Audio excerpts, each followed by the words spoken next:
Now let's talk about Northwestern's main rival, the University of Illinois. We talked about Lovie Smith all the time and the experiment that failed, was not really into the whole recruiting thing. Now going into year 2 of Brett Bielema, how do you feel the vibe is around that team, and can they make a jump this season? Yeah, I think they can make a little bit of a jump.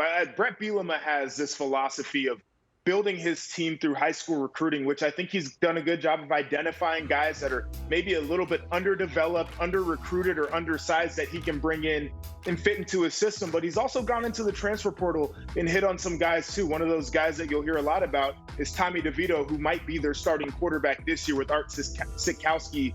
Got banged up at the end of last year, hasn't really taken a ton of reps. And I think that their offense now starts to evolve a little bit with a guy like DeVito running the show. But this is a well-coached team. I think for their lack of talent in some spots, they're going to be able to win games based off of toughness and based off of how well coached they are. And Brett Bielema, anytime we come, allows us a ton of access. He lets us sit in on meetings, and he sits down and breaks down tape with us and lets us ask questions when a lot of coaches don't.